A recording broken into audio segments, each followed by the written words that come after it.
what about, like, I live in New York City, and sometimes, it's grumpy land, and everybody's rushing and crossing, and sometimes I really want to strangulate a couple people on the street. And I'm really good at sometimes connect to my vortex with my inner being, but there is a moment when I don't want to get disconnect because other outside things. But you see what's happening here, and we really appreciate this conversation because you're taking it right out there to the leading edge, and you're doing what so many people do. You're wanting to control this moment, and it's too late.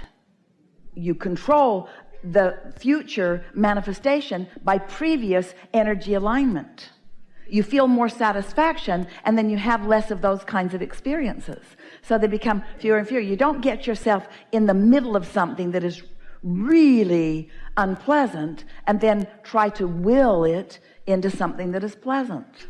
That's trying too hard, and it just doesn't work. So I remember one day you were saying in a video something like you was feeling the appreciation, like for a frog, like the frog doesn't let you sleep, but it's still like your special frog. So, but you did that in, like, you are saying to me, it would be good to do these kind of things a day before, like predicting, tomorrow I'm going to have a beautiful day. And here's what happens. So your vortex already exists, and everything you want is in it, even things you cannot right now articulate. All that freedom you're talking about, all that greater capacity to explore your planet, everything that you've been wanting is there in vivid form. So as you, for example, find 15 or 20 minutes in the morning to meditate, and you really do quiet your mind, and you accomplish that detachment, and your vibration rises, and you feel some satisfaction, and there's no writing on the wall, there's no clouds that part and things that drop in, there's no words that are shouted in your ear, there's nothing really very monumental that happens. You just had a pleasant time near or from the middle to the end of your 15 or 20 minute meditation. And so you adjusted your vibrational characteristics, your vibrational habits, your vibrational atmosphere was improved just a little bit by that 15 minutes today. And tomorrow improved a little more, and the next day improved a little more. And it doesn't take too many of those quieted minds allowing vibration to rise vibrations to actually affect your point of attraction in a way that things just show up better. The contradiction that sometimes you hear from us is that we want you to soothe your energy so that you can get more manifestations in moment in time that are pleasing. And at the same time, we don't want you to need pleasing moment in times in order to be pleased. So it sounds like a contradiction, but it isn't. So when you're in the middle of a not pleasing moment, that's really the most ineffective time to try to turn it around. Sometimes you can be so good at it that you can switch your mind like that, but usually the harder you try, the worse it gets. And so just give in to it and let it be whatever it is and laugh about it and say, I did that. This is a byproduct of what I've got going on, and that's about right. That's a pretty good vibrational match to how I was feeling. And just live with that. Let that be. But then meditate again in the morning and the next day and the next day. You won't be able to help it. You'll begin to deliberately, or at least consciously, whether you think you're doing it on purpose or not, you're going to begin to notice improvements. So much so that you may be on an airplane like Esther was, actually noticing how satisfied she was on an airplane. Confined space, restless children, stuff going on, somebody sneezing, somebody coughing, this happening, people talking to each other, all kinds of things going on, lots going on an airplane.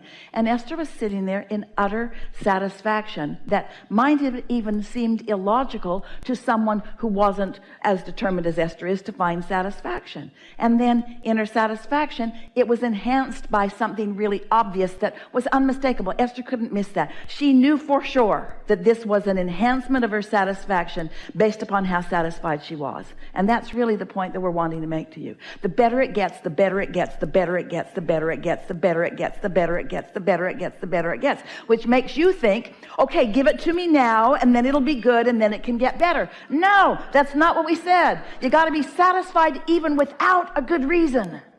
That's what we're saying. You got to find a reason to find satisfaction. You got to sift until you feel it. And oh, there are so many reasons to feel so much satisfaction. Just count your blessings like those in religions tell you. Count your blessings. There are so many of them. Unless counting a blessing makes you not feel good. Maybe there's a blessing that you're counting that you don't feel so good about. Well, then don't count that one. Don't activate that one. You've got to feel your own way through it, you see. So Esther was like counting her blessings while she was on the plane, saying like, I'm thankful for the plane, or... She wasn't doing that. She was just sitting there in complete satisfaction. She was comfortable. She was comfortable, and she was happy that she was coming to see you. Everything felt good. She was happy moving through the airport. She was happy in the Delta Lounge. She was happy with the soup she ate. She was just happy. Now, were the conditions conducive to it? Maybe, but you got to look for them in an airport, don't you? But was she looking for them, or is she just tuned to them? This is the powerful leading edge clarifying discussion that we're having here together. Are you looking for it and trying to convince yourself that that's a reason to be happy? Or have you tuned yourself and that just causes you to feel happy? It's the tuning. It's the tuning and then the recognition. The tuning and then the recognition.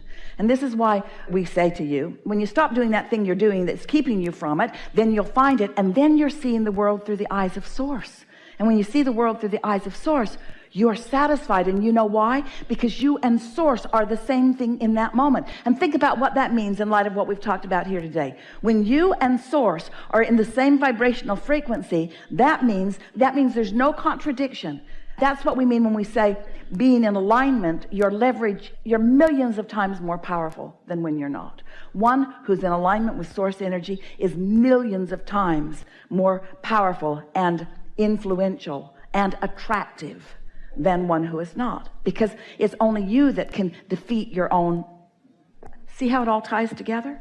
So the more you look for reasons to feel satisfied, the more you find them, or the more moments you catch yourself being satisfied. And that's really a better way of going about it. Oh, I'm satisfied. And then don't work too hard at trying to figure out why you might talk yourself out of it. Go forth and tell no one. Just feel the satisfaction and let law of attraction bring more of it and more of it and more of it and more of it. One of the things that we really want you to hear, all of you, is that any idea of getting everything that you want is a flawed premise, because your perspective keeps changing and your ability to attract keeps changing. So, for example, you're standing and there are contrasting experiences. Know what you don't want, know what you do want. You put it in the vortex, you line up with it, and then you receive it. You receive it fully. It's manifested. It's in your life. You got the job. You got the part. You got the money. You got the guy. You got whatever it is. So you're standing there in that satisfaction for a moment. But you also, with this satisfying creation that has come, you also now have access to a whole other set of contrasting experiences, because now you're in a new place. And this new vibrational place, you know what you don't want, you know what you do want. You line up with it, you become it.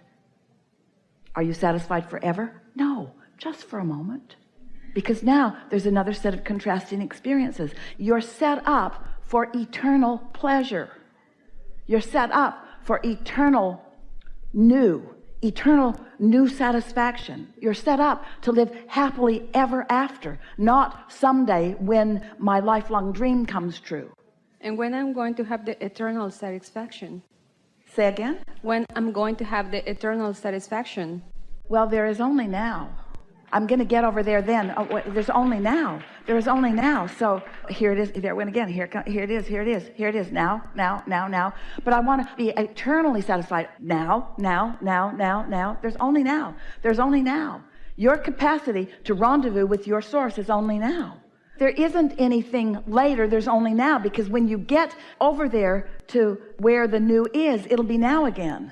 It's all happening now. It is all happening now. And if you're awake, you have the ability to find a reason to feel satisfied now. So then after a while, what happens to you is you just know that it's always going to be good. You stop worrying about what am I going to do later. I'm just going to feel good like now, only it'll be with different things. And it'll be bigger, more exciting things, because you can't stand still. There's no regression and there's no standing still. Life is not set up that way. You can't avoid expansion, but you can hold back and not go, in which case you feel sucky. Or you could go, in which case you feel wonderful. Did we get it all? In a perfect way. We got it all. Thank you so much. Really good. Really good. Really good. Did get it all. We did get it all.